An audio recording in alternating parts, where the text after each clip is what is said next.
Assembleia de Deus, escritor e conferencista internacional. Vamos receber com muita alegria o pastor Josué Brandão, aplaudindo e glorificando bem forte o nome de Jesus.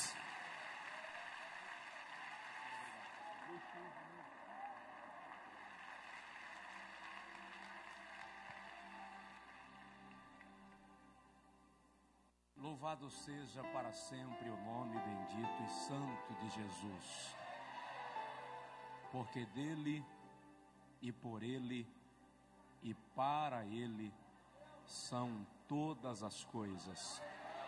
Glória, pois, a ele eternamente. Queridos, eu quero saudá-los com a graça e a paz do Senhor. Podem assentar-se, muito obrigado. Quero saudar fraternal e carinhosa, bem como calorosamente, pastor Jerônimo Onofre, presidente deste seminário, os pastores aqui presentes, das mais diversas regiões deste abençoado país. Quero saudar nesta noite, nesta manhã, os irmãos que estão nos telões, aí ao redor, nos 6 auditórios anexos, participando destas manhãs, tardes e noites de ministração da palavra de Deus. Quero nesta manhã apresentar o meu respeito aos mais diversos homens de Deus que já estiveram ministrando aqui ao longo deste seminário, desta conferência que começou no sábado. Foram muitos, e a cada um Deus usou segundo a sua misericórdia, segundo a disposição de cada coração. Deus continue abençoando pastor Jorge Linhares, pastor Silmar, pastor Marco Feliciano, pastor Abílio Santana, pastor Jerônimo, os outros pastores que ministraram, pastor Nelson Rocha, nosso amigo e companheiro, todos os pastores que ministraram aqui nesse seminário. Mão de Deus continue estendida sobre cada um. Eu gostaria que os irmãos me permitissem apresentar uma pessoa que é muito especial, mesmo porque Deus confiou a esta pessoa a responsabilidade de me educar, de formar meu caráter e de me ensinar nos caminhos de Cristo. É o meu pai, pastor Gervásio, que está aqui. Eu agradeço a Deus pela sua vida. Vem, nos abençoe. Vem da Bahia, onde nós moramos e servimos ao Senhor, sim. Eu estou vindo de Macapá e São Luís esse final de semana para compartilhar com os irmãos da palavra de Deus. E eu quero, antes de fazer a leitura bíblica, expressar os meus sinceros agradecimentos ao pastor Jerônimo e à sua equipe pelo privilégio que nos deram de convidar-nos para participar desse seminário e cooperar aqui, colaborar com o reino de Deus e engrandecer o nome de Jesus, porque somente Ele é digno. Deus abençoe. Quero também pedir oração por nós, pela minha casa, pela minha esposa, pelo nosso filho, para que Deus continue nos guardando, nos abençoando, nos dirigindo, segundo a sua misericórdia. Eu estava orando ali, pedindo a Deus socorro para hoje de manhã, e eu lembrei-me que há 3 anos atrás, nosso filho hoje tem 8 anos, há 3 anos atrás, portanto com 5 anos, eu estava viajando, ele tinha 5 anos, e a minha esposa entrou no quarto e flagrou meu filho orando, nosso filho orando, e ele disse, eu acho que ele queria dizer, Deus protege meu pai, guarda, alguma coisa desse tipo, mas me parece que ele não achou a palavra, e ele disse, Jesus, fica em cima do meu pai. E hoje de manhã eu estava orando aqui, e eu me flagrei dizendo, Jesus, fica em cima de mim. Portanto, queridos, nós queremos ser despidos de toda e qualquer vaidade nesta manhã. Eu quero ministrar nesta manhã na tua vida que todo pensamento será levado cativo a obediência de Cristo, porque Deus é digno de ser honrado nesta manhã. Amém. Deus abençoe cada pastor, em nome de Jesus, cada pastora e servos de Deus, do Deus Altíssimo. Antes de ministrar a palavra, eu queria dizer para os irmãos, depois da pregação eu acredito que nós não teremos ambiente para falar disso, então eu quero encerrar a mensagem assim, chorando, e devolver o microfone. Por isso, queridos, do lado direito aqui estão os nossos materiais no stand aí exposto, e junto com os meus materiais estão os materiais do pastor Josué Gonçalves. Pastor Josué Gonçalves é um ministro que Deus levantou para abençoar a família no Brasil, e ele está aí lançando 2 livros, 129 sermões esboçados, que são de sua autoria, para pastores, para pregadores, e 104 erros que um casal não pode cometer. São best-sellers no Brasil, que vão abençoar a sua vida. E do pastor Josué Brandão, tem aí o livro Jovens Bem-Sucedidos, estão aí. Nós temos 16 temas de mensagens em DVDs. E hoje a gente lançou uma promoção aí, uma promoção pentecostal. DVD custa R$25. Nós vamos vender hoje a R$12 um DVD. Se o irmão pegar de 2 acima, você vai pagar R$10 no DVD. E nós temos aí diversas mensagens em CDs também, que custa R$7 um, 2 por 10. São mais de 20 temas de pregações que o irmão pode adquirir. Nós temos aí inclusive mensagens ministradas lá no Congresso Nacional de líderes e esposas de pastores do Evangelho Quadrangular, que foi lá em Foz do Iguaçu, no mês de novembro do ano passado, e nós estivemos compartilhando com as nossas distintas irmãs lá, e eu acredito que vai abençoar a sua vida. Na saída, no estande aqui da direita, vão poder adquirir. Eu lhe convidaria para ficar em pé outra vez, por favor. Abra comigo a sua Bíblia, por gentileza, no profeta Ezequiel, capítulo de número 22. Profeta Ezequiel, capítulo 22, versículo... Pastor Alex, por favor, pastor. Ezequiel capítulo 22, versículo 30. Aí nos telões, diante dos telões, abra conosco também a sua Bíblia, por favor. Diz assim, Ezequiel 22, 30. E busquei entre eles um homem que tapasse o muro e se colocasse na brecha perante mim, por esta terra, para que eu não a destruísse, mas a ninguém achei. E busquei dentre eles um homem que tapasse o muro e se colocasse na brecha perante mim, por esta terra, para que eu não a destruísse, mas a ninguém achei. O tema deste congresso diz: produzindo por 1000 homens. Diz aí para o irmão do seu lado: você vai sair daqui para multiplicar. Levante a sua mão comigo assim, por favor, e diga comigo: Senhor Deus, eu quero que a tua palavra seja profecia para a minha vida, e eu te darei a honra e a glória para sempre. Amém. Antes de sentar, dá uma cotoveladinha no vizinho e diz para ele: dar glória a Deus aqui é de graça.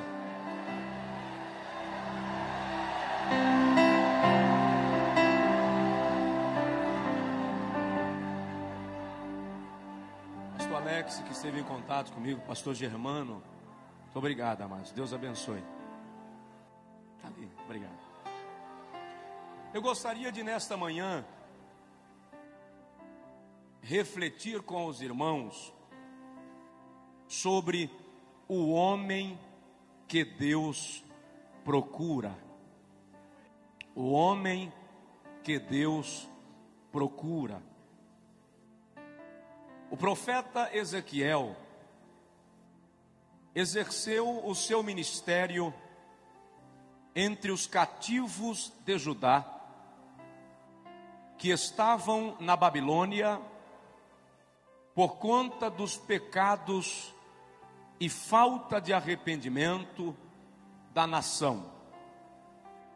No capítulo 3 do livro do profeta lido, quando o Senhor Jeová o chama para profetizar ao povo, o Senhor também deposita sobre Ezequiel um grau de responsabilidade, na qual o Senhor diz ao profeta: se eu te mandar falar a alguém sobre o seu pecado, e tu não falares, e ele morrer na sua transgressão, o seu pecado ou a sua alma eu requererei de ti. Mas se eu te mandar falar e tu falares, e o ímpio não se converter e morrer no seu pecado, dele próprio requererei a sua alma. O capítulo 22 de Ezequiel, precisamente, retrata-nos um dos momentos mais caóticos da história de Judá e expressa-nos um desalento divino. Quando Deus faz uma observação em todo o contexto judaico, em busca de alguém que pudesse representá-lo diante do povo, e que pudesse representar o povo diante dele. E o Senhor observa que toda a nação havia se corrompido. Filhos não obedeciam aos seus pais. Genros, noras, sogros e sogras já não tinham parâmetros morais. A nação estava completamente submersa na idolatria. As três principais classes de pessoas em Israel eram os reis, profetas e sacerdotes. E o Senhor foi à corte em busca de um rei, de um príncipe, de algum descendente da linhagem real, que pudesse representar o povo. Mas o texto diz que os príncipes estavam com as mãos manchadas de sangue, tomados pela violência, pela injustiça, pela corrupção. Então Deus deixa a corte e vai ao templo, em busca dos sacerdotes. Os sacerdotes eram representantes de Deus, ou representantes do povo diante de Deus. Mas o Senhor se surpreende quando observa que os sacerdotes também não eram fiéis. Eles ofereciam manjares detestáveis no altar de Deus. O seu sacrifício era rejeitado por Deus. Como os sacerdotes não estavam em condição de representar o povo na brecha, o Senhor então vai às montanhas em busca dos profetas. Enquanto os sacerdotes eram representantes do povo diante de Deus, os profetas eram representantes de Deus diante do povo.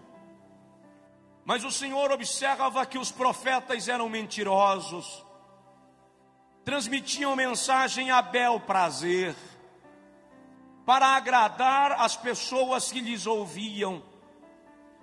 É quando o Senhor percebe que nem reis, nem sacerdotes, nem profetas estavam em condição, que ele cochicha com Ezequiel e lamenta e diz: eu busquei entre eles um homem que tapasse o muro e estivesse na brecha perante mim por esta terra, para que eu não a destruísse, mas a ninguém achei.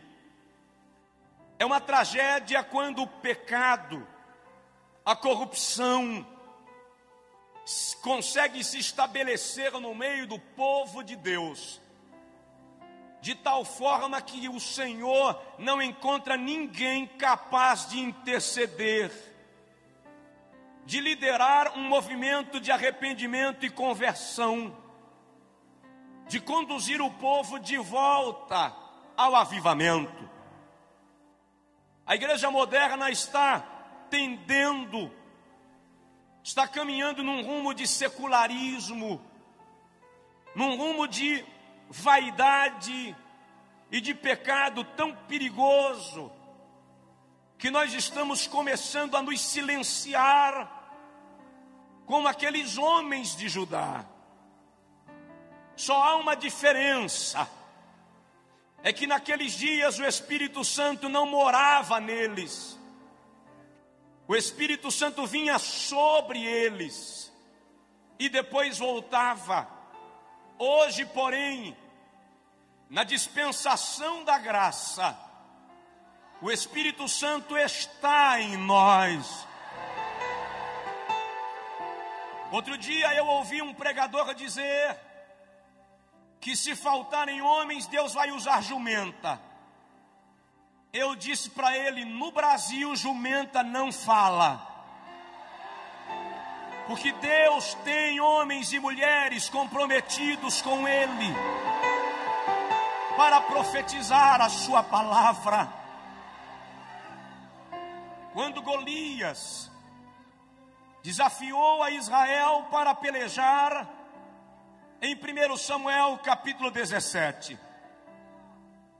Golias disse: se houver em Israel um homem capaz de lutar comigo e vencer, eu e os filisteus seremos vossos escravos.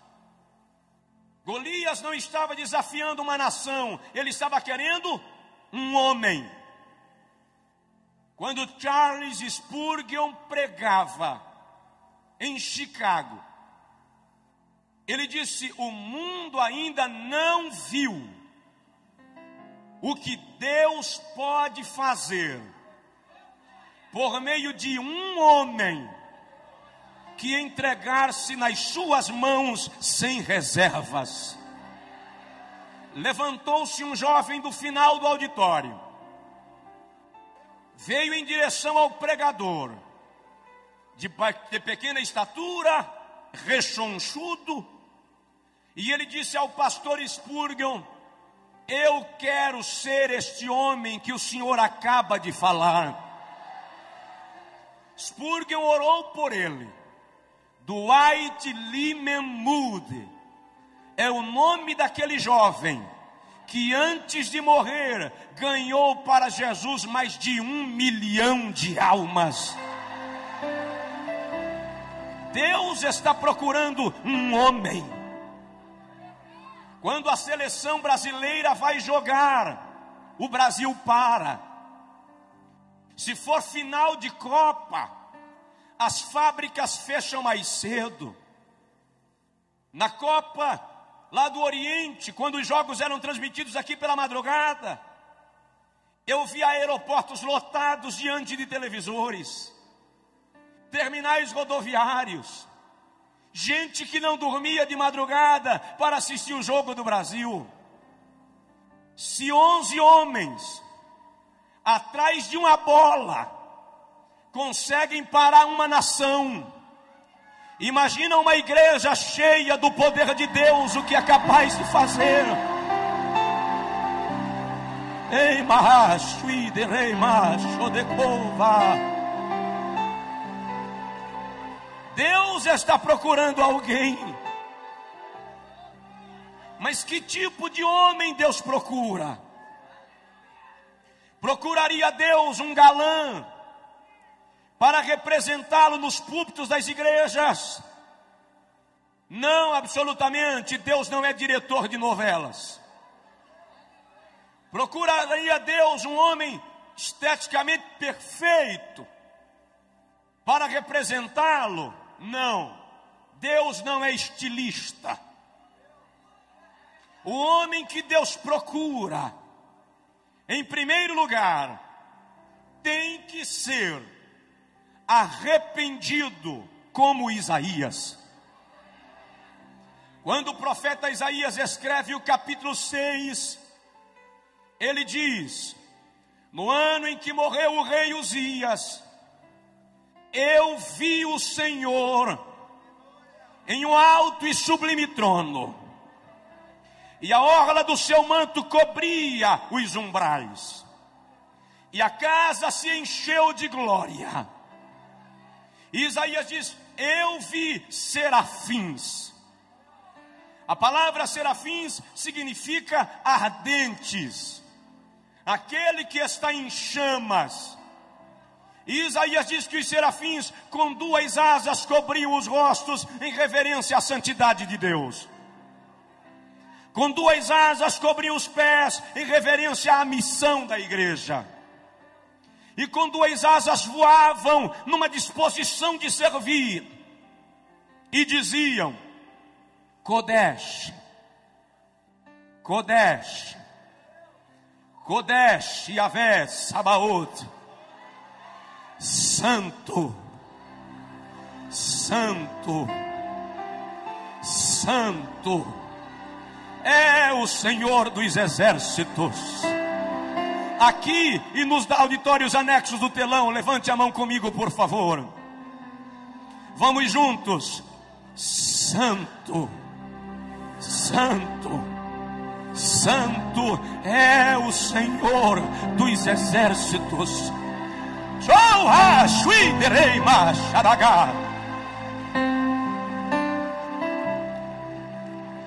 Quando Isaías viu aquilo, ele caiu e disse: ai de mim, que vou perecendo, porque eu sou um homem de lábios impuros, e habito no meio de um povo de impuros lábios, e os meus olhos viram o Rei, o Senhor dos exércitos.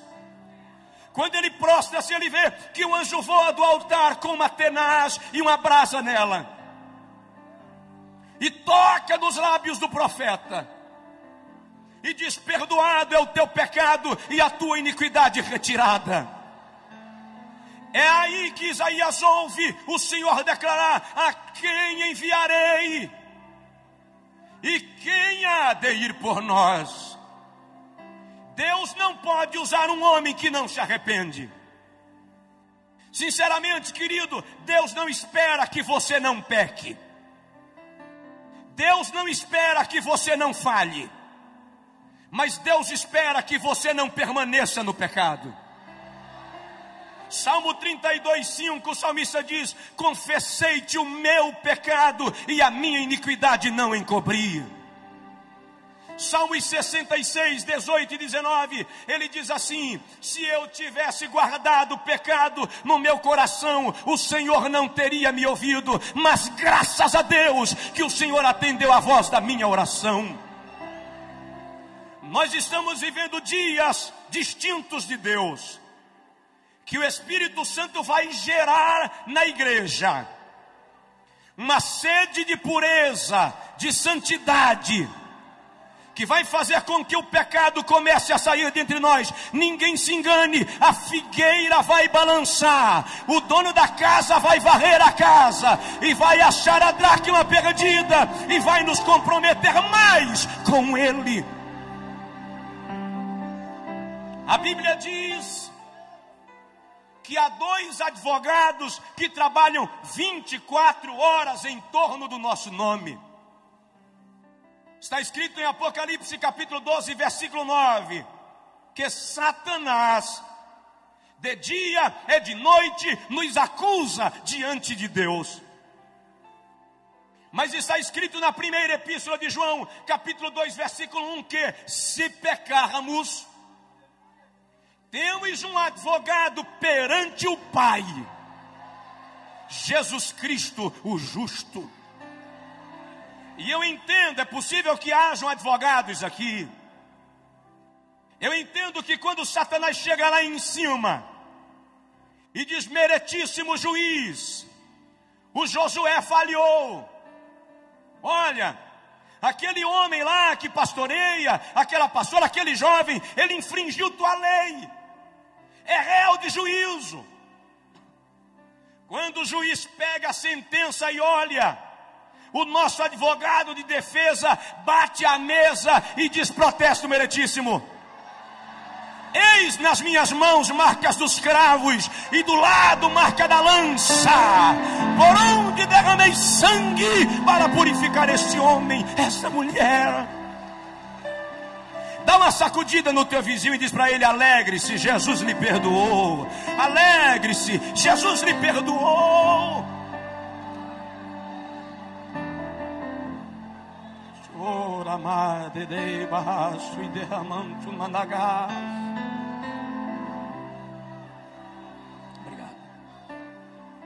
Segundo lugar, Deus está procurando um homem quebrantado como Jeremias. O Senhor não suporta dividir sua glória com ninguém. A glória é uma propriedade exclusiva de Deus. Salmos 51, 17, o salmista diz: o sacrifício aceitável a Deus é um coração quebrantado. E a um coração quebrantado e contrito, tu não desprezarás, ó Deus. O vocábulo quebrantado ali vem do hebraico dakar e significa esmiuçar, fazer virar pó, anular. É o homem descer do pedestal, perder a pose, deixar de ser centro e se render à plenitude de Deus. Eu ouvi um dia um pregador dizer: levei Jeová no canto da parede. Quando ele terminou de pregar, eu falei com ele: você levou uma aranha. Jeová não vai ao canto da parede. Não vai. A Bíblia diz no Salmo 148 que ele chama as estrelas pelos nomes. A Bíblia diz em Isaías 40 que ele pesa os montes em balança penduradas em seu dedo. A Bíblia diz em Naum que as nuvens são a poeira dos seus pés. Em Jó 39, 27 ele diz assim: Jó, eu chamo os raios pelos nomes. Eles se apresentam a mim e dizem-me: eis-nos aqui. Quem sou eu para levar no canto da parede quem chama raio pelo nome, irmão? Nós temos aqui fazer como Jeremias. No capítulo 9, versículo 1, ele diz: quiçá, quem dera, minha cabeça se transformasse em águas, e os meus olhos em fonte de lágrimas, e eu choraria de dia e de noite os mortos da filha do meu povo. Deus está em busca de alguém que chore. Deus está em busca de alguém que derrame lágrimas. Só levamos o lenço para a igreja quando estamos gripados hoje em dia. Mas a vontade de Deus é que nos ajoelhemos para chorar na sua presença.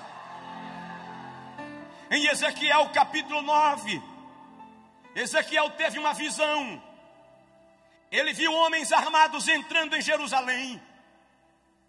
E Ezequiel ouviu quando o Senhor disse aos homens armados: matem homens e mulheres, velhos e crianças, não poupem ninguém. E enquanto os homens entravam em Jerusalém, Ezequiel viu alguém aparecer com um tintureiro na mão. E Ezequiel ouviu quando o Senhor disse aos homens armados: parem, esperem até que sejam marcados com tinta aqueles que ainda choram no meu altar, depois matai o resto. Deus quer alguém que chore na sua presença, alguém que derrame a alma, alguém que perca o sono de madrugada para chorar por alguma causa. Deus está querendo alguém que mais do que fazer graça, se quebrante perante Ele, que mais do que falar de si próprio, experimente seu poder. Você pode não ser um grande pregador, você pode não ser conhecido nem na tua igreja, mas se você chora, Deus conhece você, e isso é o que importa. Oh, aleluia! Está na hora de chorar. Diz aí para o irmão do seu lado: Deus está procurando quem chora.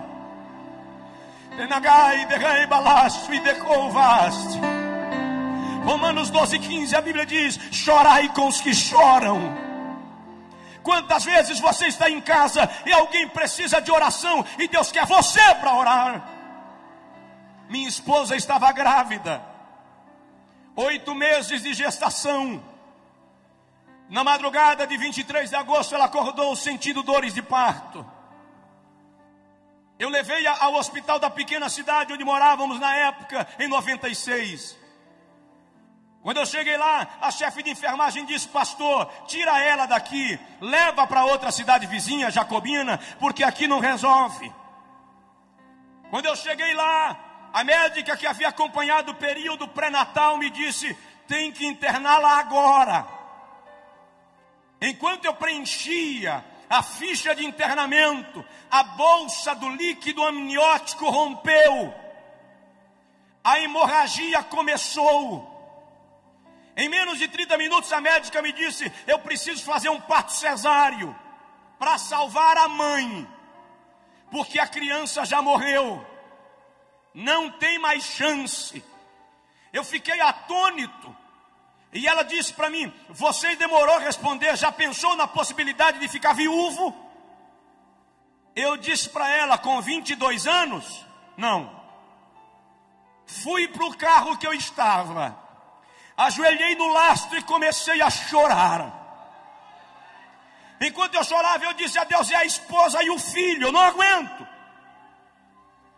De repente eu parei e disse para mim mesmo: eu não posso chorar agora, eu tenho que resolver. E eu voltei e disse à médica: faz o parto, mas faça o possível. É a esposa e o filho, é o fígado e o coração. Eu não tenho 2 de cada, só tenho um. 11h30, minha esposa entrou no centro cirúrgico e eu não podia orar. Eu media os corredores da clínica, mas a 200 quilômetros, Deus levantou uma irmã que preparava o almoço e disse para ela: Deusa, deixa o almoço queimar e vai orar por Josué, porque grande é a luta. Eu disse para ela, depois que ela desobedeceu, Deus mandou ela deixar o almoço queimar, e ela desligou o fogo.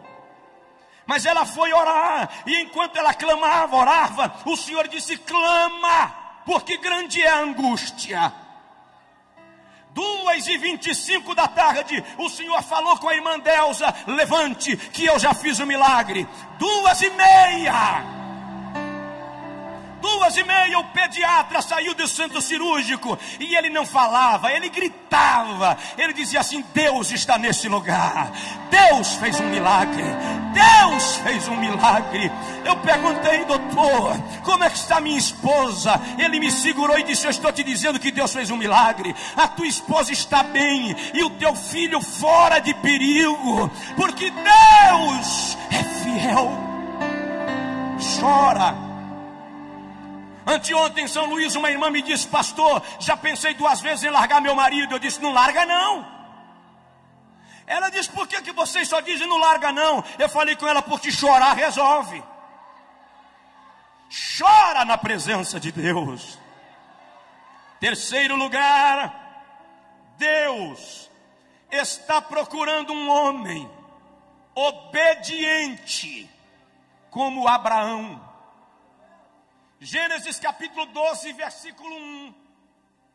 O Senhor aparece a Abraão, e diz: sai-te da tua terra, da casa do teu pai, do meio da tua parentela, para a terra que eu haverei de te mostrar. E eu engrandecerei o teu nome, e te abençoarei, e tu serás uma bênção. E abençoarei os que te abençoarem, e amaldiçoarei aos que te amaldiçoarem. E em ti serão benditas todas as famílias da terra. Gênesis 12 diz: partiu, pois, Abrão conforme o Senhor lhe ordenara. Quer saber de uma coisa? O grande problema da religiosidade é que ela está formando crentes de sacrifícios e não crentes de obediência. Por qualquer problema, eu quero pagar o preço. Eu faço uma corrente de 7 semanas. Eu faço 7 vigílias. Por qualquer coisa, eu faço uma campanha de jejum. Não pelo prazer, pelo sacrifício. E depois tem irmão que diz assim: eu recebi porque paguei o preço. Se fosse para eu pagar o preço, o Calvário não existiria. Quem pagou o preço foi Jesus. Tu recebes pela graça. Eu não estou dizendo para você não jejuar, não. Jejue. Faça campanhas de oração, faça corrente, não tem problema. Mas não faça pelo sacrifício, faça pelo prazer de estar na presença de Deus. Faça pelo prazer de se comungar com Deus. O outro problema hoje é que muita gente que quer obedecer a Deus está querendo garantias palpáveis, está querendo saber qual vai ser o retorno. E nesta noite eu quero lhe dizer, desta manhã, que Deus não dá garantias palpáveis a ninguém. Obedecer a Deus é questão de fé. Se você crê nele, ele cuida de você. Dá uma olhadinha no teu vizinho e diz para ele: obedeça. Irmão, se Deus lhe mandar sentar, nem olhe se tem cadeira, sente. Se Deus lhe mandar ir, vá, porque Ele vai contigo. Homens obedientes como Abraão.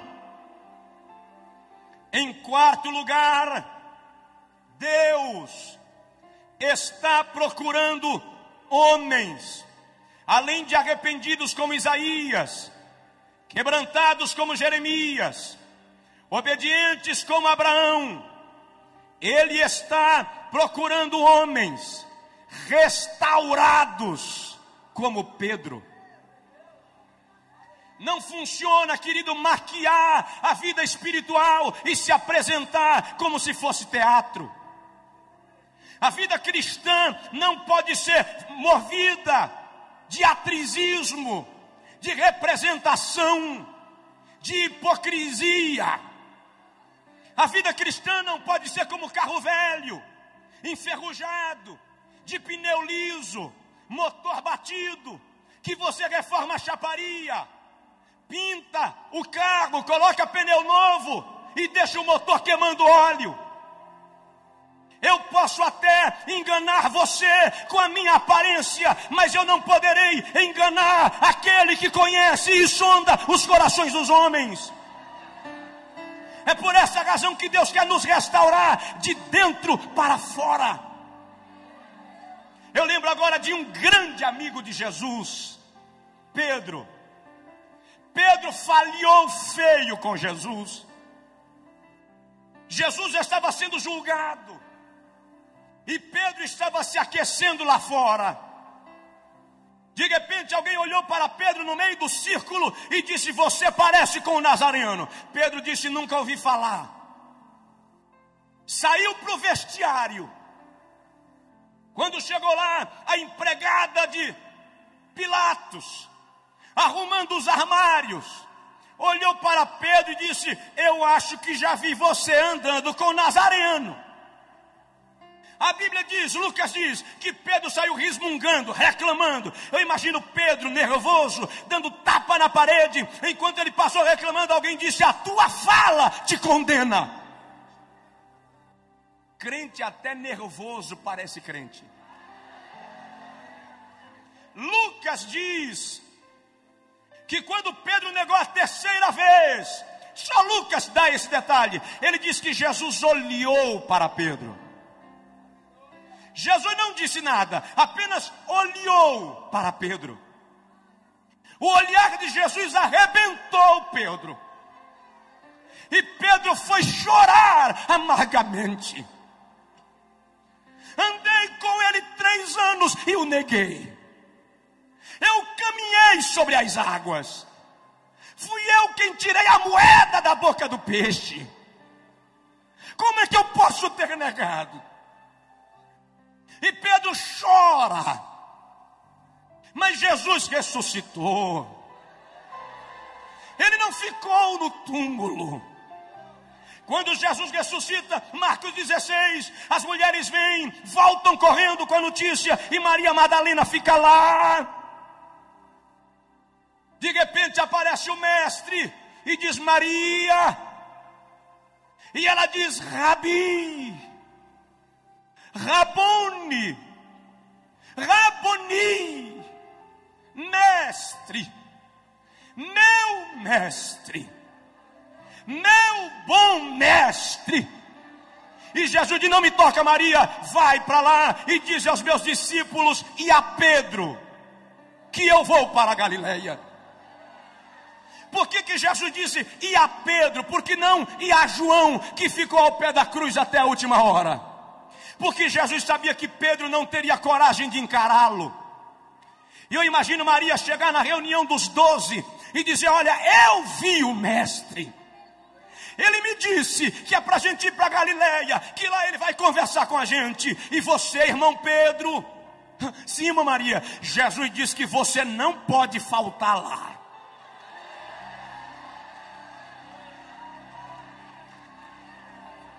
Em João capítulo 21, quando Jesus chega à beira do mar da Galileia, Pedro e João estavam pescando. Alguém gritou da praia, Pedro, João, é o mestre. João pulou dentro da água e veio em direção ao mestre. Pedro pulou dentro da água e se escondeu atrás do barco. Ele não tinha coragem de ver Jesus. Mas Jesus ficou lá fora comendo peixe com mel e esperando Pedro voltar. Quando começou a esfriar e Pedro não aguentou mais ficar lá, ele gritou, João, joga minha capa. Diz aí pro teu vizinho, Deus espera você. Ei, rachou, anda lagar. Tem gente que veio para esse congresso arrebentado por dentro, fragmentado. Deus estava esperando você aqui.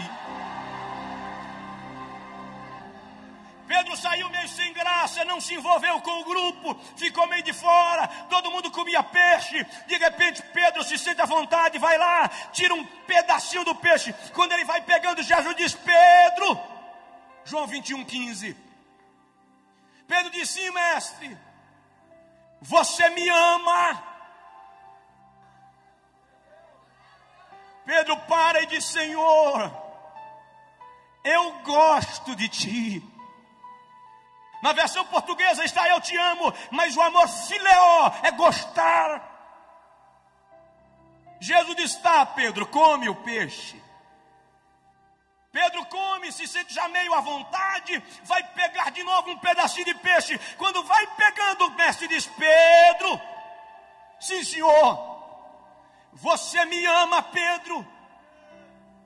Senhor, eu gosto muito de ti, agapaó. Come, Pedro. E Pedro vai comendo e vai se envolvendo. Quando ele vai de novo, o mestre diz, Pedro, sim, Senhor, você me ama? A Bíblia diz que Pedro entristeceu-se. Mas aquela tristeza é porque Jesus atingiu a ferida de Pedro. Jesus chegou no problema de Pedro. Ele tirou o cascão. Pedro olhou para o mestre e disse: Senhor, tu sabes que eu te amo. Jesus estava restaurando Pedro. Jesus estava refazendo a vida de Pedro. Depois é Pedro que aparece em Atos 3,19, num dos versículos mais belos das pregações de Pedro, quando ele diz: convertei-vos e virá os tempos do refrigério. Tempo de refrigério no original grego é tempo de restauração. Deus não lhe chamou para viver despedaçado e no prejuízo da fé. Ele quer restaurar a tua vida. Deus quer restaurar as tuas emoções, curar a tua alma. Esposa, tu que viestes ferida e Satanás te convenceu que os homens são todos iguais, ninguém presta. Eu vim te dizer nesta manhã que o Espírito de Deus quer curar o teu coração. Ele quer te fazer voltar para casa abençoada. Levante a sua mão assim comigo, por favor, aqui nos telões, e diga comigo: Senhor Jesus, eu quero ser um instrumento de restauração. Se for possível, coloque a mão no ombro do irmão do seu lado, ou pegue na mão dele e dê uma palavra profética de vitória, de restauração, de milagre na vida dessa pessoa, porque tu não vais sair daqui do jeito que viestes. É tempo de restauração. Deus está procurando homens restaurados. Deus está querendo mudar você. Oh, rai de coi de racho e de ramandagare bagai, andui de remacharagalabagas. Deus vai restaurar teu lar, restaurar tua família, restaurar a tua vida, quebrar as barreiras. Eu lembro agora de Jó, de como Satanás arrebentou com a vida de Jó. A Bíblia diz que as jumentas foram queimadas, as ovelhas foram queimadas, os jumentos foram levados pelos caldeus, os camelos pelos sabeus. Jó ouviu e não tem problema. Enquanto morre vaca, você recupera. Enquanto morre jumento, você recupera. Mas de repente alguém chega e diz: Jó, os teus filhos. Jó pergunta: o que tem os meus filhos? Satanás mexeu na vida de Jó onde não podia mexer, nos filhos. Olha, Jó, eles estavam na casa do irmão mais velho. Veio um redemoinho com um terremoto e derrubou a casa. Os teus filhos morreram. Até ali Jó aguentou.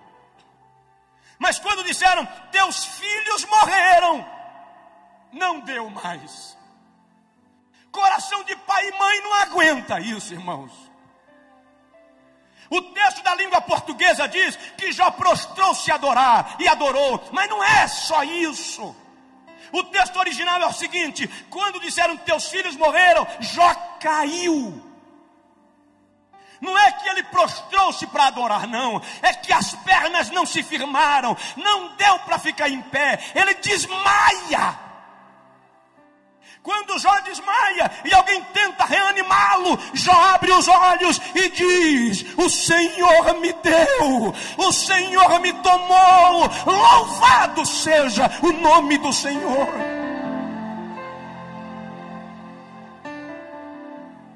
Depois Satanás fere a Jó de úlceras malignas, da planta do pé à cabeça.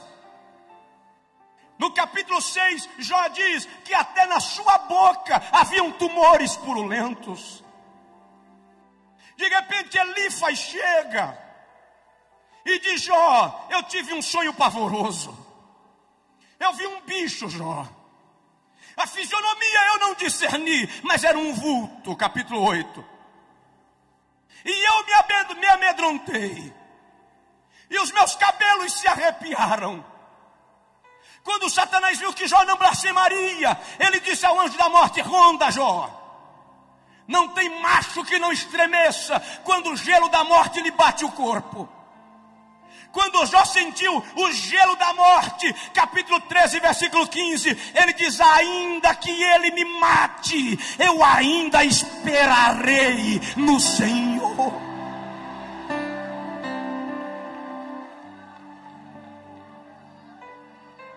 Os amigos de Jó chegaram e disseram: Jó, você pecou. Você deve ter feito algo grave para estar nessa situação. E eles começam a discorrer sabedoria. E o livro de Jó é um dos mais ricos em sabedoria e em ciência.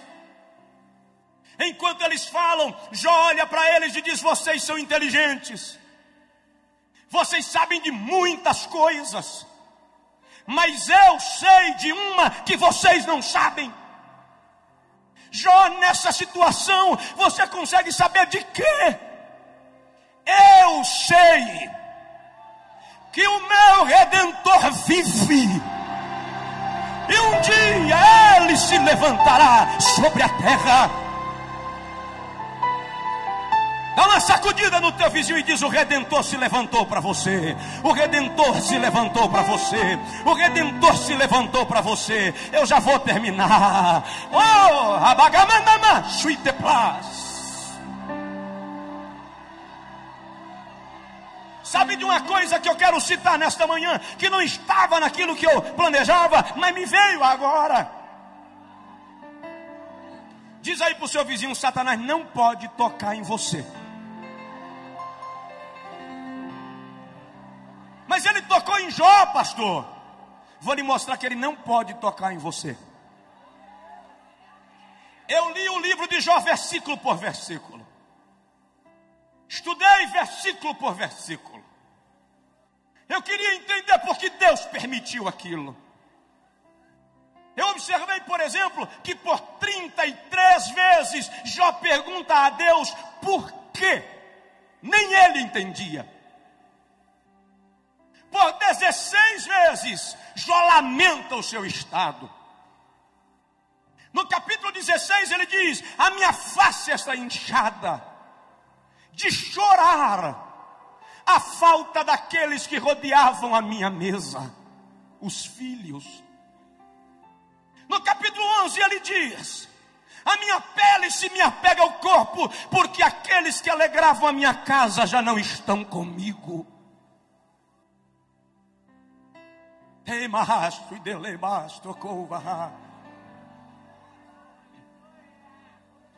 Mas no livro de Jó só tem uma reclamação. Está no capítulo 9, versículo 33.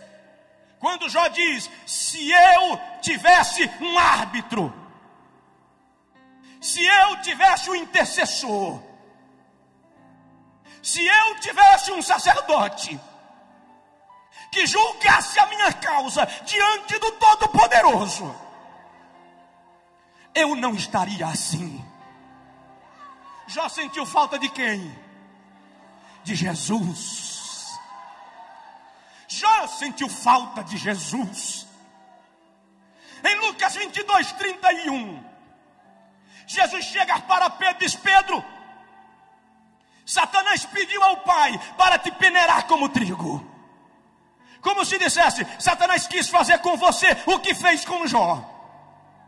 Mas eu roguei ao Pai por ti, para que a tua fé não desfaleça. Quer saber de uma coisa, pastores? Quando Satanás chega lá em cima e diz: Jeová, eu quero dar uma sacudida no pastor Jerônimo, eu quero dar uma balançada no Josué, eu quero pegar aquela pastora e passar rasteira nela, Jesus atravessa na frente e diz: Pai, ele não, Pai, ela não, porque são meus e eu tenho compromisso com eles. Fica de pé, por favor, em nome de Jesus. Lei, Pai, deva amai, decova, xaragalabagobe, cachute plas.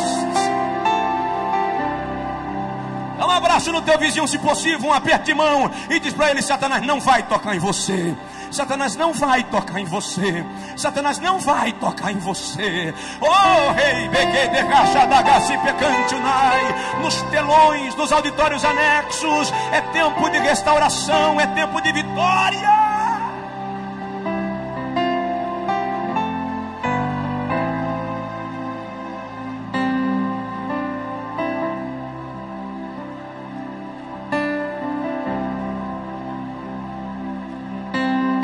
Terminar. Deus procura um homem adorador como Davi. Diz aí para o teu vizinho: a tua vida tem que ser uma adoração. Deus está procurando alguém que o adore. A Bíblia diz que o Pai procura verdadeiros adoradores que o adorem em espírito e em verdade. Eu não vou tomar mais tempo nesse tópico da mensagem, porque eu quero orar com você. Mas adorar é mais do que levantar a mão. Adorar é mais do que dançar. Adorar é mais do que pregar. Adorar é proskeneu, submeter-se, prostrar-se e homenagear. A minha vida tem que ser uma homenagem a Deus. O meu dia a dia tem que ser uma homenagem a Deus. Você não adora só quando está na igreja. Você adora quando paga suas dívidas. Você adora quando sai com a tua esposa. Você adora quando brinca com teu filho. Você adora na maneira de se vestir. Você adora na maneira de falar. Você adora porque Deus é digno de adoração. Sabe o que eu lembro agora? Apocalipse 4:8. João diz que 4 seres viventes do lado do trono dizem: Santo, Santo, Santo é o Senhor Deus nosso, o que era, o que é e o que há de vir. Quando eles terminam, a Bíblia diz que os 24 anciãos lançam suas coroas diante do trono e dizem: digno de receber honra, glória, louvor pelos séculos dos séculos.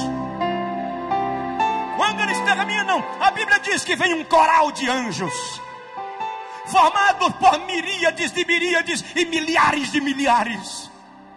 E eles tomam as suas harpas e começam a dizer: digno é o Cordeiro de receber a honra e a glória e a majestade pelos séculos dos séculos. De repente João presencia o maior coral da história. Ele diz: toda criatura no céu e na terra e debaixo da terra começa a cantar e dizer: ao que está sentado no trono e ao Cordeiro seja o louvor e a honra e a glória pelos séculos dos séculos. De mão levantada, por favor, aqui e nos 6 auditórios anexos pelo telão. Meu Pai, em nome de Jesus, eu quero te pedir agora a evidência da palavra que preguei. Preguei a tua palavra, Senhor, e eu quero a evidência dela nesse lugar, nesse auditório e nos 6 auditórios anexos. Eu peço agora um manto da tua plenitude estendido aqui. Eu quero crentes sendo curados, sendo batizados, sendo restaurados, sendo completamente abençoados. Eu vou contar até 3 e Deus vai mandar um vento da plenitude. O ruach de Deus vai soprar aqui. Em nome do Pai. 2, em nome do Filho. 3, em nome do Espírito Santo. Receba agora uma descarga do poder de Deus.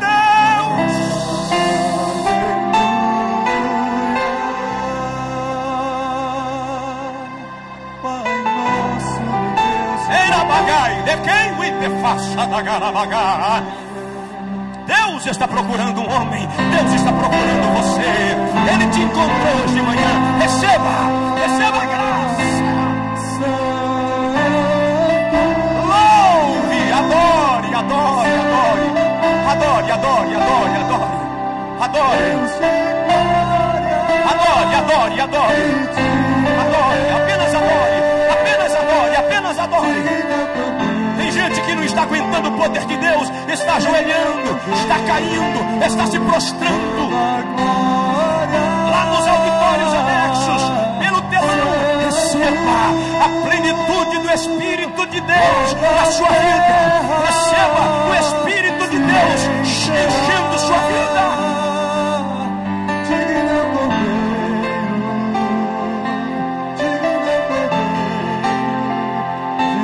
É tempo de cura, é tempo de restauração. Deus procura um homem, Deus procura alguém.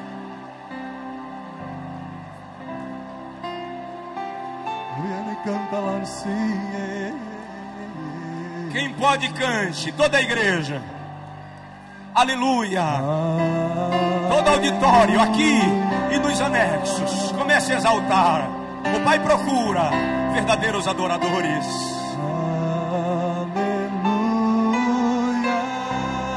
Santo és tu, Pai nosso e Deus e poder. Aleluia, toda a igreja num grande coral. Aleluia. Santo, Santo, recebe, Pai. Santo, Oh, triuno Deus Deus. de glória e de poder. Digno é o Cordeiro. Ei, Mahasvi. Digno é o Cordeiro, toda glória. Adore, adore, adore, adore. Lá em cima, adore. Aqui, no auditório, nos anexos, pelos telões, aqui na plataforma. Adore. Ele é digno, ele é digno, ele é digno. De todo louvor. Ei, Pai, Deus, filha, paz. Deus de glória e de poder. Digno é o Cordeiro. Oh, por favor, Digno é o Cordeiro. por favor. Antes de eu devolver o microfone, aqui e nos telões, por favor, eu gostaria que você agora abençoasse com uma oração a vida da pessoa que está do seu lado. A Bíblia diz sem contradição alguma, o menor é abençoado pelo maior. Maior aqui é Jesus. Nós somos apenas servos seus, filhos, amigos. Mas eu gostaria que você orasse pela pessoa do seu lado. Ministra sobre ele agora. Lá no telão vai haver uma corrente de poder de Deus neste lugar, que vai passar de vida para vida aqui. Deus está curando agora. Tem gente aí que está recebendo cura divina agora. Você vai sentir a mão de Deus tirando a enfermidade do teu útero. Vai sentir a mão de Deus tirando a enfermidade do teu corpo, do teu coração, da corrente sanguínea. Aleluia, pastor Jerônimo, pastores que coordenam esse seminário, a plenitude de Deus continue sobre as vossas vidas. A unção de Deus continue sobre vós. Pastores que ministraram nesse seminário, os que ainda estão aqui, os que já foram, a mão de Deus continue sobre vocês. Os que ainda vão ministrar, a graça de Deus venha sobre a vossa vida. Pai nosso e Deus. Ei, barabadagachei de massa da bagai. Aleluia, pastor Flamarion. Anibedagachei de gandagabarrandagai. Adore, adore, adore, adore, adore, adore, adore, adore, adore. Santo, Santo, Deus de glória e de poder. Digno é o Cordeiro, digno é o Cordeiro de todo louvor. Santo,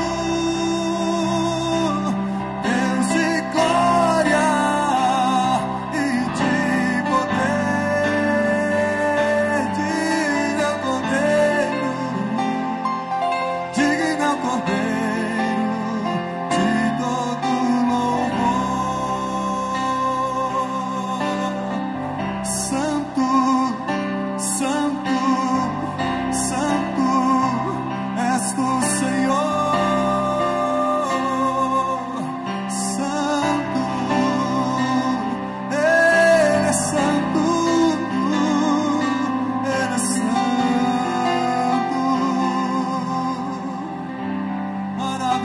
coração.